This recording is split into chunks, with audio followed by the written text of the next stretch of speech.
Well, today we host a roundtable to look at the life of Hugo Chavez, his legacy, and what may come next for Venezuela. We'll begin in California, where we're joined by Miguel Tinker Salas, professor at Pomona College of Claremont, California, author of The Enduring Legacy, Oil, Culture, and Society in Venezuela, and the forthcoming Venezuela, What Everyone Needs to Know. Your response to the death of Venezuelan President Hugo Chavez? Good morning. I think it's a tremendous loss for Venezuela and a loss for Latin America and as an advocate for South-South relationships.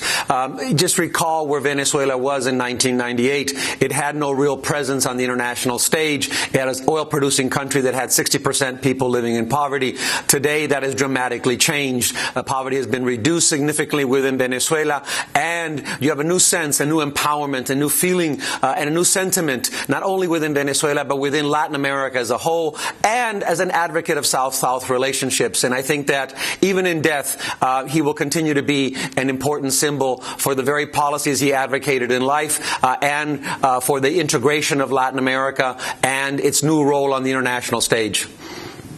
And I'd like to also welcome Eva Goldinger. She has been well known as an American lawyer who has worked with the Venezuelan government and was close to President Chavez. Your reaction on this day after his death? Well, it's incredibly sad, of course. It's a tremendous tragedy for Venezuela, for people of Venezuela, for people of Latin America. I would say also for people around the world who fight for social justice. Chavez was a champion for the poor, for social justice, against imperialism, against aggression, against war.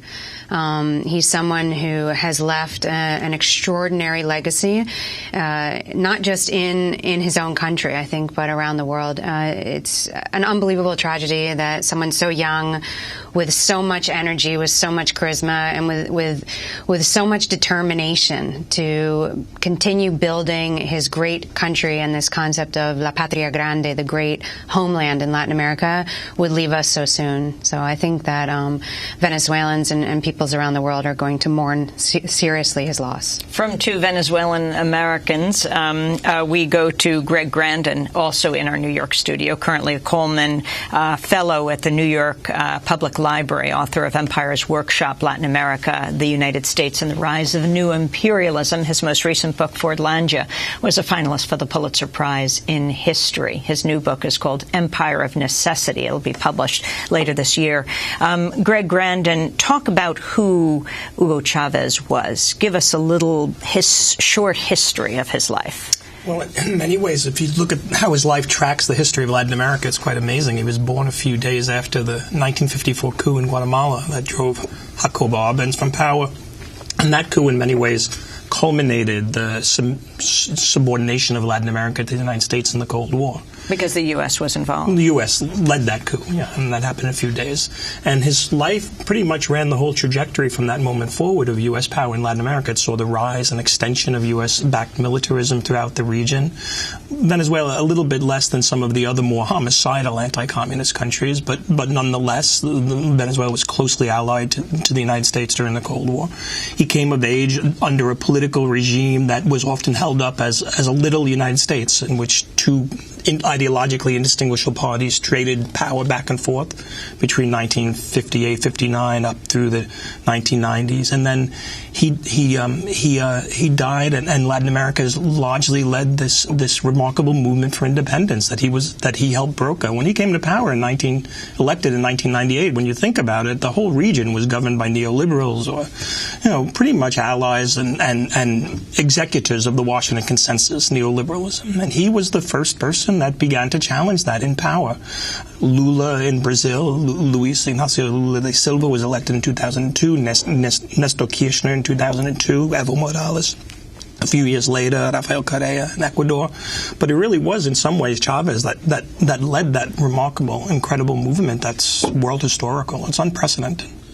And one point I made in my column in the Daily News today on Chavez is that to the degree that he was seen by the United States and Europe as the most radical of Latin American leaders, he created space for an enormous diversity of other left-oriented leaders that seemed almost more acceptable to the West up against the figure, the lightning rod figure of Chavez. Yeah, for a long time, Washington policymakers and opinion makers were trying to create this idea that there were two lefts, a good left and a bad left in Latin America, a vegetarian left and a carnivore left. And the kind of emblematic leaders of that was Lula in Brazil, reformist, administered within the institutions of law, and Chavez, fiery populist is a description that I'm sure has been used kind of like Mad Libs and in obituaries of Chavez. But in reality, they actually work together very, very nicely. I mean, if you read the WikiLeaks cables, the U.S. was constantly trying to push this notion of a division or a divide between Brazil and Venezuela, and Brazil constantly rebuffed it. And certainly Chavez's more flamboyant style on the world stage created a much more willingness to work with so-called more moderate reformers like Lula. And I would argue that their differences had more to do with the political structures that they inherited than anything. And I think they both, in very real ways, had exactly the same goal.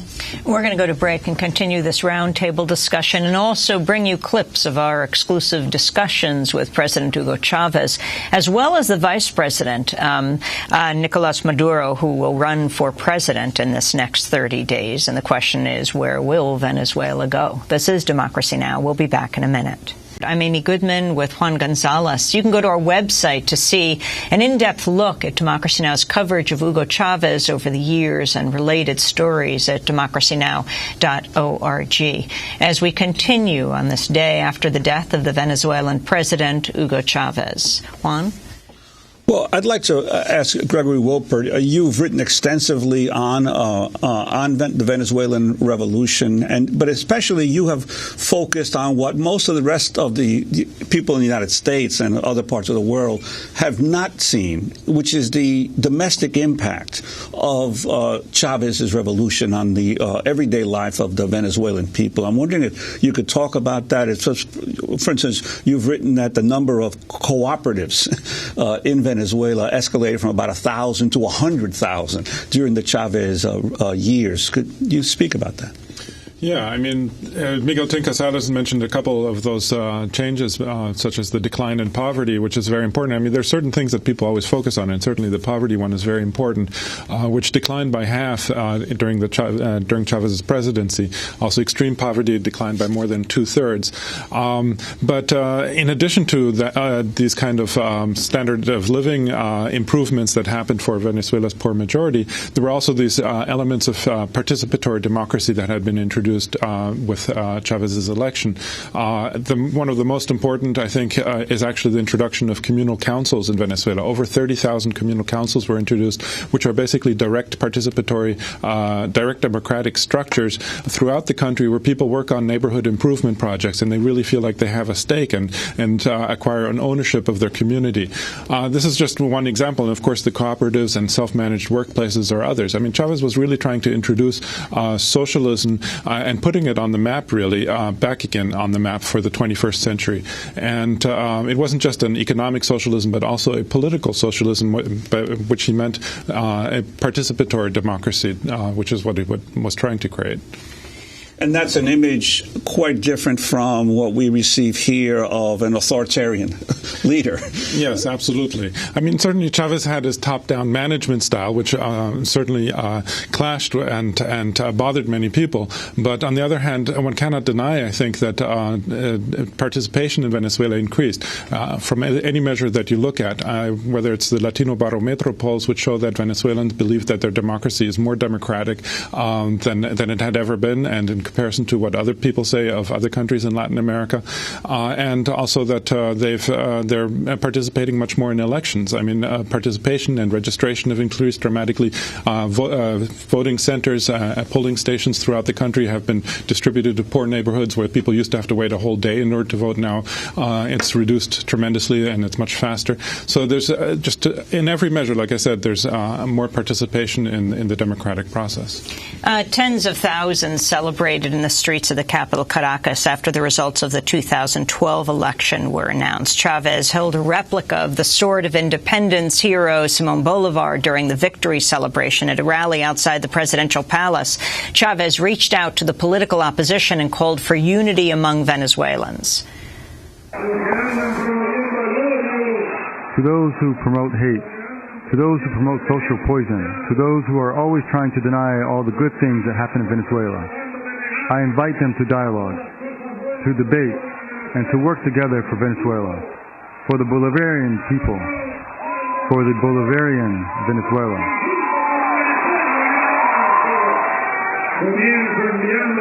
That's why I start by sending these greetings to them and extending these two hands and heart to them in the name of all of us, because we're brothers in the fatherland of Bolivar.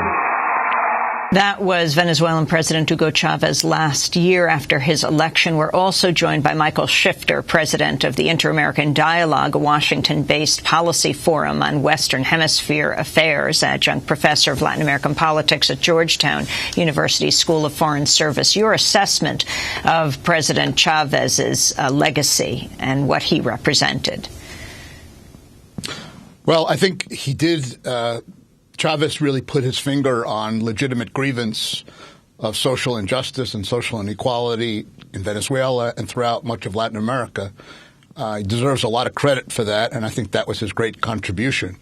The problem is I don't think he really constructed an alternative after 14 years.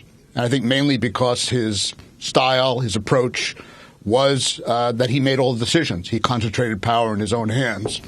And that's very, very difficult to construct an effective system, a governance model, when only one person makes all the decisions. So my sense is that he had a great opportunity because he had tremendous charisma, connected with the Venezuelan people, cared about the Venezuelan people, and the Venezuelans felt that. And he had a lot of resources. The oil prices went up substantially from the time he came in 1999 till now.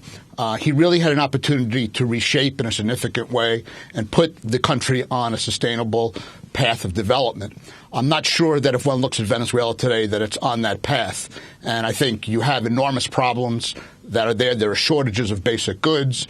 There's highest inflation rate in Latin America. Crime is off the charts. If you look at the crime rate when he came in versus the crime rate today, there's tremendous insecurity. Caracas is one of the most crime-ridden cities in the world today. So this is not a government that I think has been very competent and very effective. And I think it's a product of the fact that he is somebody who believes that he represents the general will of Venezuelan people. He is a legitimate president. There's no question about that. But you also need to, I think, bring in other sectors of the society. And he was a very polarizing figure. So I think he deserves credit. I think his legacy is a mixed one. But I think in the end, this will be seen as a great opportunity for Venezuela that was squandered in the end. Ava Gollinger, your response. Well, I think that at least Michael Shifter recognized Chavez's legacy in terms of changing the lives of Venezuelans and particularly the poor. But I strongly disagree with the assessment of the fact that he didn't build, one, a sustainable model, two, an alternative, viable alternative for the country and for the region. Because before, as Greg was saying, Chavez opened the door, opened a pathway, began that pathway and took that road to transforming Latin America forever. I mean, Venezuela has been transformed forever. Talking about the level of participation. Today in Venezuela, more Venezuelans participate than ever before in history. Everyone has a voice. Everyone wants to be active and involved. Before Chavez came to power, and I lived there during that time, it was a country full of apathy, full of exclusion. People who didn't even care about participating because their participation meant nothing. That's changed 100% and will never reverse its course. At the same time, much has been focused on Chavez, the man Chavez, because he was an all-encompassing figure. He was larger than life. You know, he had this enormous personality and tremendous charisma. But at the same time, the vision that he had and that he began to implement collectively, along with the people of Venezuela, was about power to the people. And I think there's no question that that has taken root in the country today. And we've seen it. Even after Chavez was elected in October and then was diagnosed again that the cancer had returned, and he was unable to participate in elections that followed after that for governors, for regional elections. Nonetheless, he didn't appear in one campaign event. His party won in 20 out of 23 states in the country. I mean, it was a clear showing of the leadership that was growing within the ranks of his party. At the same time, we've seen, people are pouring into the streets of Venezuela and have been throughout this time period saying, I am Chavez. And that doesn't just mean, I love Chavez. It means Chavez represented me, represented my family, my community, my interests. And I think that today what we're seeing in Venezuela, through these communal councils, through all this popular participation, is a collective leadership that has grown. And I think that in the end, that was Chavez's overall objective, how to transfer that power into the hands of the people, empower the people so that they feel they have the capacity to govern their nation. And I think that that has unquestionably happened in Venezuela, and that's one of the strongest elements of Chavez's legacy. Yeah, Greg Whooper, what about these issues that Michael Shifter raises of the increasing crime rate in Venezuela? I'm not sure that Caracas is yet at the level of the place of my birth, Puerto Rico, in terms of crime rates, but it certainly has escalated dramatically, and the inflation situation and the unsustainability of the economic model that Chavez has developed. Well, I mean, I obviously disagree as well that I think it's definitely sustainable. Venezuela, for example, I mean, people keep mentioning the inflation. True, it's very high, but it's lower than it was in the pre-Chavez years. It averaged 50% per year in the two presidents before Chavez, and Chavez brought it down to around 20%. In these last couple of years, the average, I think, is around 22% per year. So that's a decent achievement for an oil-producing country that basically earns its foreign currency in oil and funnels it back into the social programs, into the economy, and that, of course, generates inflation. But as long as incomes rise faster than inflation, it's not really that big a deal. I mean, it's a hassle, it's a problem, but it's not unsustainable. The other thing is, I think that certainly crime is an issue, and it is a serious problem. I think it was basically based on a miscalculation on the part of the government. They believed that once you get poverty down, crime would go down by itself, and they didn't do enough to actually make sure that there's enough police, a decently functioning judicial system, and that's really one of the big areas where a lot more needs to be done.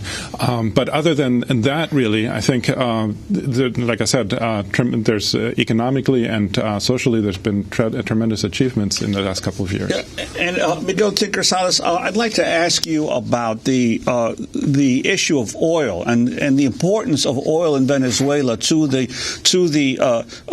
Chavez revolution. But first, I'd like to play a clip of an interview that we did back in 2005 when President Chavez was here for the United Nations General Assembly, one of the first televised interviews that he did here in the United States, where he spoke to Democracy Now! About the role of oil in his country. So we're now providing, first we're ensuring the supply of oil, direct supply of oil from state to state, in order to avoid the speculation of multinationals and traders. They buy gasoline in Venezuela, and then they go to a Caribbean country and they charge double. So we are selling the products to the states directly. We are not charging for freight. We assume the cost of freight. But apart from that, this discount is not of 25%. It goes to 40% of the total. And this money will be paid back in 25 years' time, with 2 years of grace and 1% interest rates. So if you make all of the mathematical calculations, the donation percentage is almost 70%, because it's a long-term adjusted 1%. So what Venezuela is doing is supplying 200,000 barrels of oil to the Caribbean and other Central American and South American countries, such as Paraguay, Uruguay, and smaller nations in South America. 200,000 millions of barrels. If you apply calculations, mathematical calculations, by 1.5% of our GDP, 1.5% of the GDP is devoted to this cooperation. It means that we are financing these sister nations that next year will reach $1.7 billion a year. In 10 years, is $17 billion. It's a way for us to share our resources with these countries. That was President Hugo Chavez in September of 2005 in an exclusive interview with Democracy Now! That he held with Amy and myself. I wanted to ask you, Miguel Tinker Salas, the impact of the oil policies of President Chavez on the independence of the Latin American region and the ability to export the idea of a social revolution throughout Latin America. Yeah, I think oil has to be understood as something that is not simply an economic question for Venezuela. It's also a very important political, symbolic, and cultural element within Venezuelan society. For Venezuelans, it was supposed to be the vehicle to modernization. And when Chavez comes to power in 1998, oil prices were less than $7 a barrel. So in many ways, what the government had to do was to reconstruct a vision of Venezuela that included oil as part of the motor of change, of social change in Venezuela, not only for Venezuela, but also for the region. And oil was its most important cachet. So for the first stage we saw was an effort to reclaim the oil industry, which began to operate essentially as an international conglomerate that was housed in Venezuela but did not really consider itself Venezuelan. So that was the first stage we saw in the context of reclaiming oil and attempting to create oil within a sustainable bandwidth in which Venezuela could sell oil commercially and then also initiate social programs and then also be able to provide it as it did in the San Jose Accords in the 1970s along with Mexico to Central American countries, to Caribbean countries that had to pay very onerous prices. So what Chavez's government does is to use oil not simply to buttress relations with the U.S., but to buttress relations with Latin America in a very important way, to provide oil at long-term credits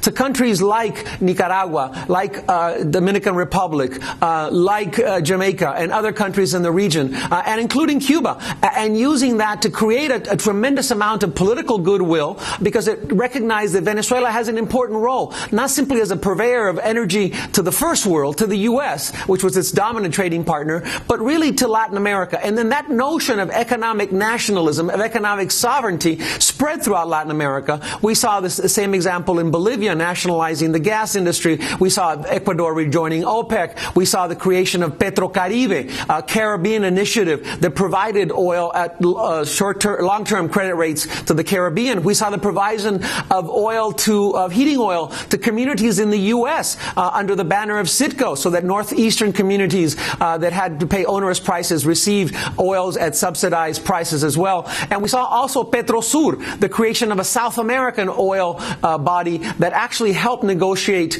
conditions for oil industry. So in many ways, many of that's attributable to the policies that the Chavez government instituted, and I think that's what was sustainable. I think the previous system that had existed before 1998 was unsustainable. And the reality is that with that kind of recasting of oil and of its symbolic importance as a part of the integral development of social development of Venezuela, we saw that clash between the imaginary Venezuela that saw itself simply as an international oil-producing country and now reclaiming the oil industry as part and parcel of the social development within Venezuela.